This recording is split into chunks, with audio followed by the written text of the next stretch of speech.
شاعری ان کی زندگی کا ایک عکس اور ایک خلوص ان کی شاعری میں ہے، اور انداز بیان جو ہے وہ شاعرانہ ہے، فکر ان کی اپنی ہے، طریقہ اظہار ان کا اپنا ہے، تو وہ تو یقیناً ایک بڑے شاعر تھے۔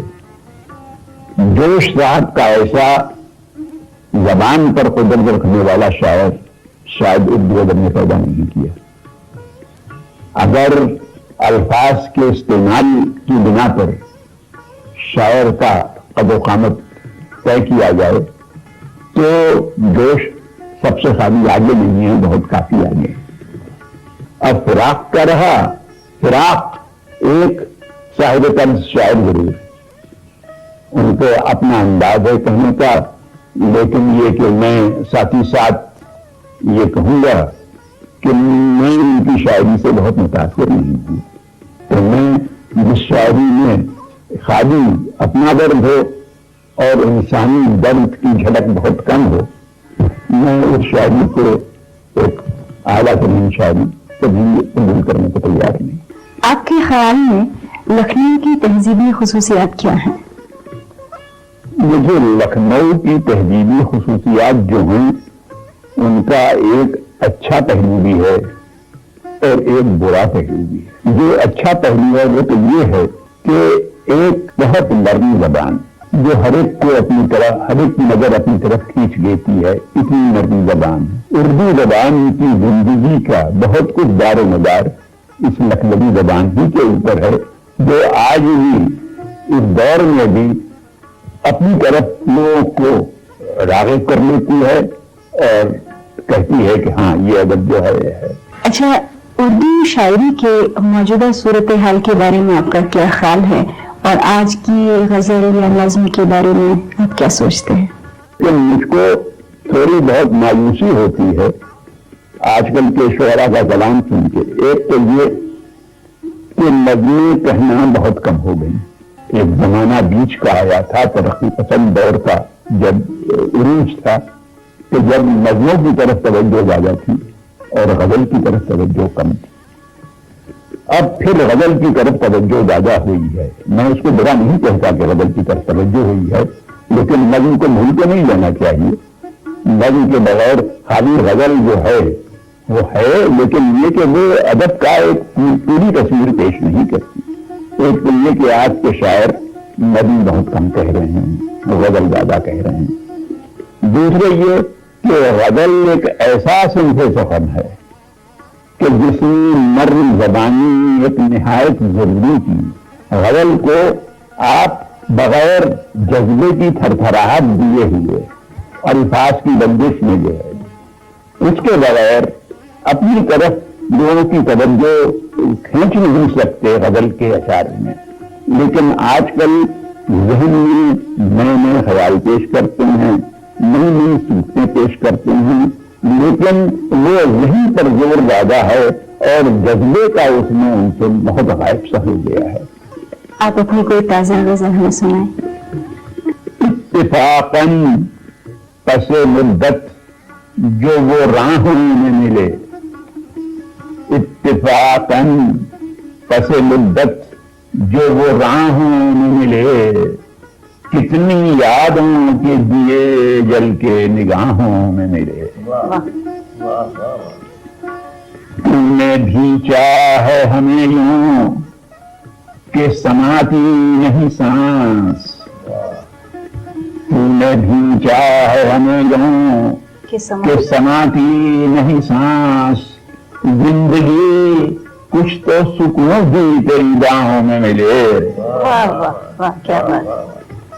کل تھے جب بام پہ بھولے سے نظر تک بھی نہ کی، کل تھے جب بام پہ بھولے سے نظر تک بھی نہ کی، آج کس پیار سے بولے جو وہ راہوں میں ملے۔ اور نام عزیز سے اپنے نہیں ملا نہ خجل، نام عزیز سے اپنے نہیں ملا میں خجل، چند بے لوث سے سجدے ہی گناہوں میں ملے۔ میاں صاحب، اردو تنقید کیا آپ کی نگاہ میں تنقید کا صحیح حق ادا کر رہی ہے؟ آپ اردو کے کن ناقدوں کو اہمیت دیتے ہیں؟ ایک آل احمد سرور اور دوسرے احتشام سے۔ ملا صاحب، مجھے خیال ہوتا ہے کہ احتشام صاحب نے اور سرور صاحب نے آپ کو باقاعدہ ترقی پسند شاعروں میں شمار کیا تھا۔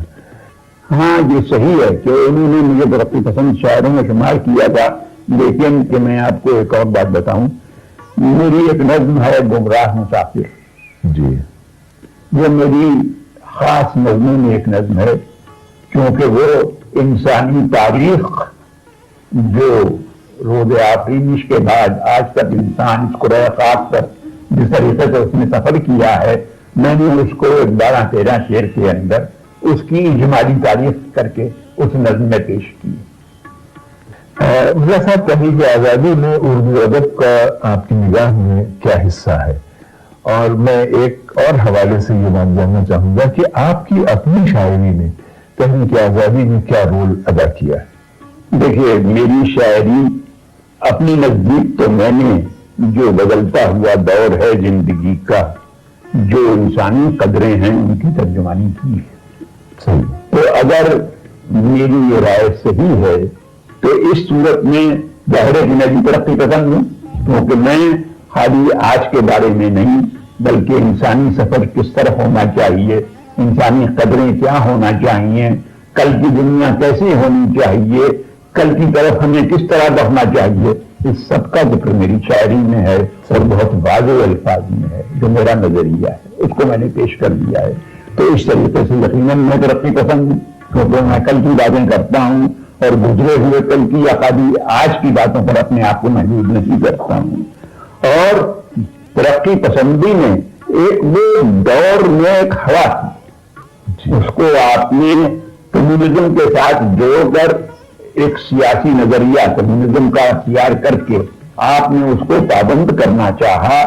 آپ نے ترقی پسندی کی طرف توجہ ضرور کی، لیکن یہ کہ کمیونزم پر اصرار کرنے کی وجہ سے آپ نے اس شاعری کی اہمیت کم کر دی میرے نزدیک۔ گزشتہ 65 برسوں میں آپ کا تعلق کسی نہ کسی شکل میں انصاف اور عدالت سے رہا ہے۔ اس دوران کئی عجیب و غریب مقدمات بھی آپ نے کیے ہوں گے۔ آپ اپنی کن فیصلوں کو تاریخ ساز سمجھتے ہیں؟ آپ کیا عدلیہ میں کنہیں اور ریفارمز کی ضرورت محسوس کرتے ہیں؟ دیکھیے، قانون اور انصاف کا کام کیا ہے؟ اس کو زندگی کے ساتھ چلنا ہے۔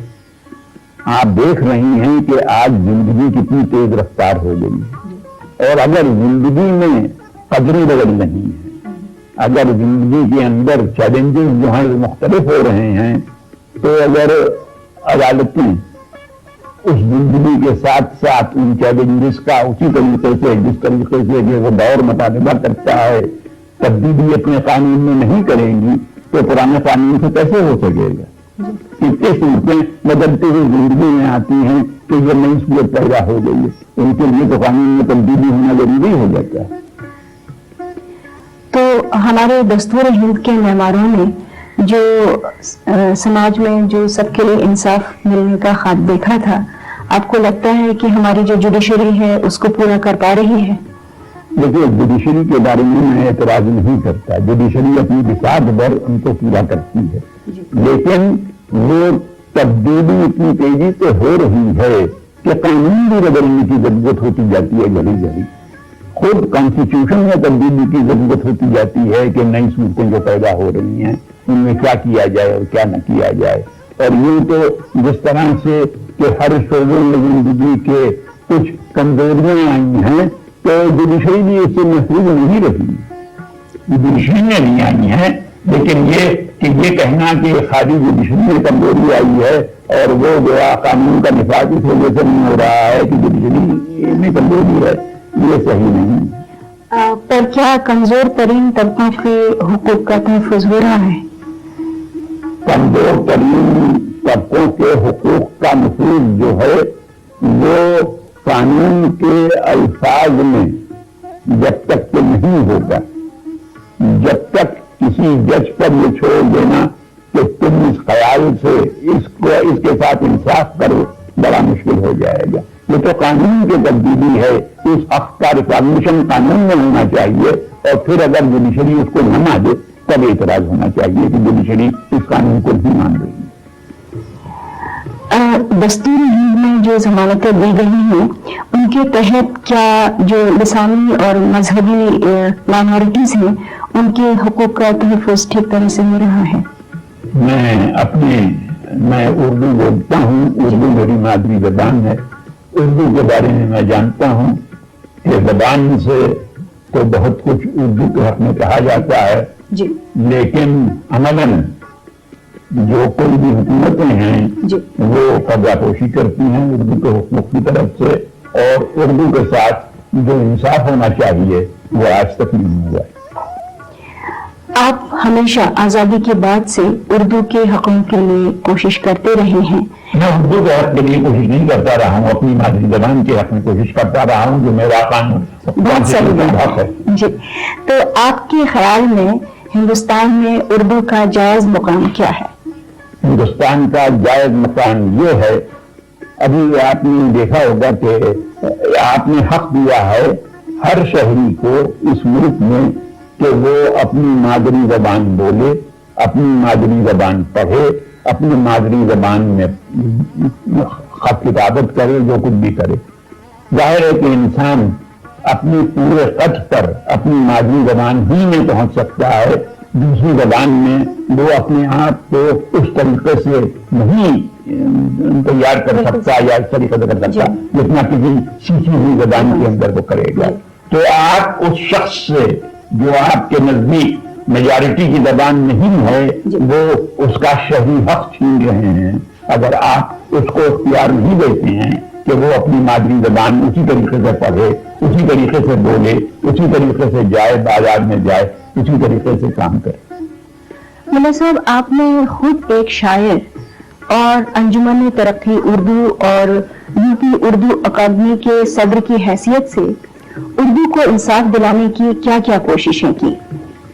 میں نے شہادت دی گجرال کمیشن کے سامنے، میں نے تقریریں کی ہیں، میں نے انجمن ترقی اردو دہلی کے اندر اکثر موقعوں کے اوپر اس بات کو دہرایا ہے.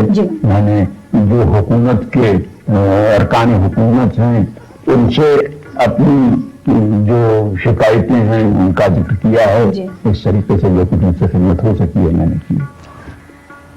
ملا صاحب، کیا اردو کو انصاف اور اس کا صحیح حق مل سکے گا، اور اس کے لیے خود اردو والوں کو کیا کرنا چاہیے؟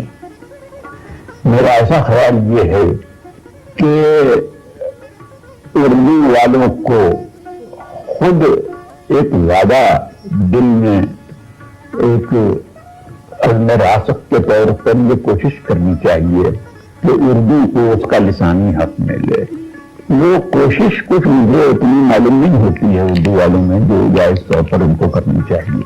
وہ حکومت پر تو فوراً الزام لگا دیتے ہیں کہ حکومت نے یہ نہیں کیا، حکومت نے وہ نہیں کیا. انہوں نے خود کیا کیا؟ کتنے گھر ہیں جن کے اندر اردو زبان بولی جاتی تھی اور آج نہیں بولی جاتی ہے؟ کیا حکومت نے اس پر بھی جبر کیا ہے کہ ان کے گھر کے اندر ماں باپ جو ہیں وہ بچوں سے اردو زبان میں بات چیت نہ کریں؟ یہ کوئی جبر کیا ہے حکومت نے ان کے اوپر. لیکن بدلتی ہوئی زندگی کے اندر وہ سمجھتے ہیں کہ زندگی کی کامیابی جو ہے وہ انگریزی بولنے میں ہے یا ہندی بولنے میں ہے. اس بات سے ماں باپ جو ہیں وہ خود بے توجہ ہو گئے ہیں کہ اردو بچے بولیں، پڑھیں، لکھیں یا نہ لکھیں. مجھ سے ایک سوال ایک دفعہ کیا گیا کہ اردو پڑھنے کا کیا فائدہ ہے. میں حیران رہ گیا کہ انسان کو اپنی مادری زبان پڑھنے کا کیا فائدہ ہے. مادری زبان تو آپ کی زبان ہے ہی، چاہے آپ اور کوئی دوسری زبان پڑھیے نہ پڑھیے، اس میں فائدے کا سوال ہے. کیونکہ آپ اگر کچھ لکھنا چاہتے ہیں یا بولنا چاہتے ہیں تو آپ کبھی بھی اس سطح پر بول نہیں پائیں گے، اس سطح پر لکھ نہیں پائیں گے جو آپ اپنی مادری زبان میں کر سکیں گے. آپ اپنے آپ کے اوپر اپنے اوپر زنجیریں باندھ رہے ہیں کہ آپ کی جو قابلیت ہے اپنی ظاہر کرنے کی وہ کم کرتے چلے جاتے ہیں اردو بلا دینے سے. ملا صاحب، آپ کا ایک بڑا مشہور شعر ہے، لبے مادر میں ملا لوریاں جس میں سنائی تھی، وہ دن آیا ہے اب اس کو وہ غیروں کی زباں سمجھو. مجھے یاد آتا ہے کہ ایک قطعہ آپ نے اپنے کسی مجموعے کے انتصاب میں اردو سے متعلق لکھا تھا، وہ قطعہ آپ کو یاد ہے؟ ہاں مجھے یاد ہے، اور وہ کتاب جوئے شیر تھی۔ جوئے شیر کا آغاز ہی اس سطح سے ہوتا ہے، انتظار سے جو قطعہ ہے وہ قطعہ یہ تھا: ایک موت کا جشن بھی منا لیں تو چلیں، ایک موت کا جشن بھی منا لیں تو چلیں، پھر پوچھ کے اشک مسکرا لیں تو چلیں، آ تجھ کو گلے لگا کے میٹھی اردو ایک آخری گیت اور گا لیں تو چلیں۔